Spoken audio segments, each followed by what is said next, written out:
हमारे इंडिया में multiple bank हैं, मल्टीपल एनबीएफसीज हैं। व्यक्ति को जब भी लोन की आवश्यकता होती है तो व्यक्ति उन बैंक और एनबीएफसीज के पास में ही जाता है। आपको एक बैंक का नाम बहुत ज्यादा सुनने को मिलता होगा और आप इस बात से भली भांति परिचित होंगे, एसबीआई बैंक जो है आज की डेट में इंडिया में सबसे बड़ा बैंक है और नंबर 1 पर भी है। अक्सर जब भी इनके जो एम्प्लॉयर है आपको कोई ऑफर वगैरह बताते हैं तो इनकी एक ही बात होती है कि हम बहुत अच्छे तरीके से सर्विसेज देते हैं और हमारा जो बैंक है वो सबसे बेहतर है। बहुत सारी चीजें आप लोगों को बताई जाती हैं, लेकिन जब आप इनसे कोई लोन वगैरह ले लेते हैं और आप 1 या 2 दिन ईएमआई चुकाने में देरी कर देते हैं तो आपने देखा होगा किस प्रकार का बिहेवियर आपके साथ में होता है इनके एजेंटों के द्वारा। बिल्कुल भी जो बिहेव है वो सही नहीं होता इनका। अभी मैं एक मामला आपको बताना चाहूंगा जो मेरे सामने निकल करके आया। मैं अभी एक रिसेंटली न्यूज आर्टिकल पढ़ रहा था।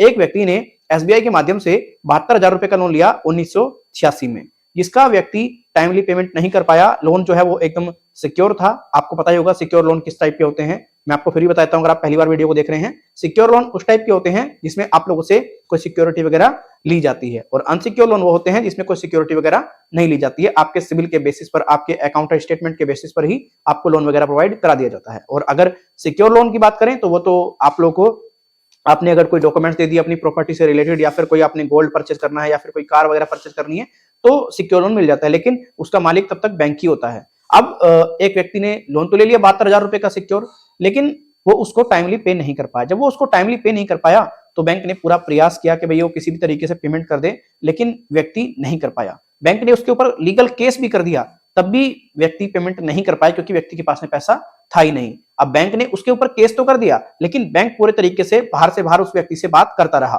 बैंक ने क्या किया, कोर्ट में तो ऑलरेडी केस चल ही रहा था, बैंक ने मैटर को मतलब सेटलमेंट करने की बात की कि आप सेटलमेंट कर लो। व्यक्ति ने 1,06,000 रुपए के आसपास पेमेंट करके 26 दिसंबर 2010 को अपने मैटर को सेटल कर दिया, लेकिन बैंक ने उस व्यक्ति को कोई डॉक्यूमेंट्स प्रोवाइड नहीं कराए। व्यक्ति ने जब डॉक्यूमेंट्स की डिमांड की कि भाई आप मेरे डॉक्यूमेंट्स तो दे दो, बैंक ने कहा कि नहीं भाई, हम डॉक्यूमेंट्स आपको नहीं दे सकते क्योंकि आपका लोन अकाउंट जो है वो एनपीए हो चुका था।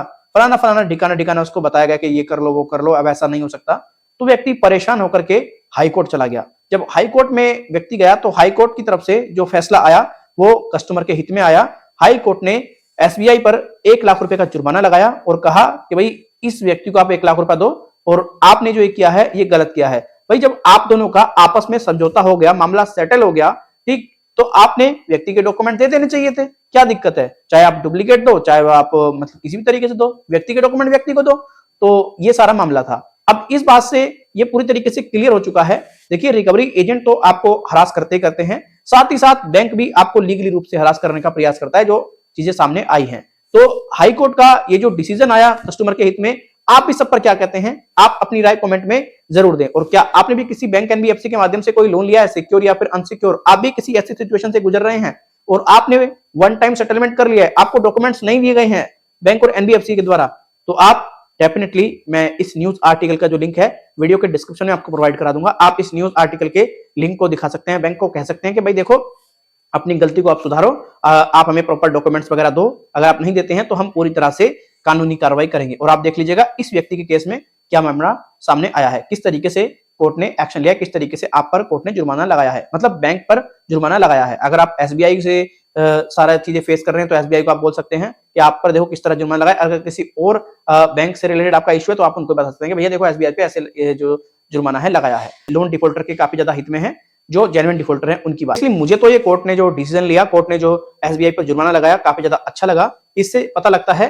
कोर्ट ने डिफॉल्टर के हित में फैसला दिया है। लेकिन कोर्ट को क्या लगा है, ये जो व्यक्ति है ये डिफॉल्टर बनाया गया, डिफॉल्टर है नहीं, इसके पास में रुपया पैसा है नहीं। जब व्यक्ति ने सेटल कर लिया तो बैंक को भी उसके डॉक्यूमेंट्स वगैरह दे देने चाहिए थे। तो यही सारा मामला है। आशा करता हूं वीडियो आपको जरूर हेल्पफुल लगी होगी। वीडियो हेल्पफुल है, वीडियो को लाइक करें, हेल्पफुल है वीडियो को डिसलाइक करें। कोई सुझाव है ईमेल और कमेंट के जरिए जरूर दें। अगर आप हमसे पर्सनली बात करना चाहते हैं तो हमारा व्हाट्सएप नंबर स्क्रीन पे आ रहा होगा, आप हमारे व्हाट्सएप नंबर पर संपर्क कीजिए, अपना इश्यू जो है वो एग्जैक्ट बताइएगा और आपको टेलीफोनिक मिल जाएगा। लेकिन ध्यान रखें, चार्जेस इसके आपको पे करने पड़ेंगे।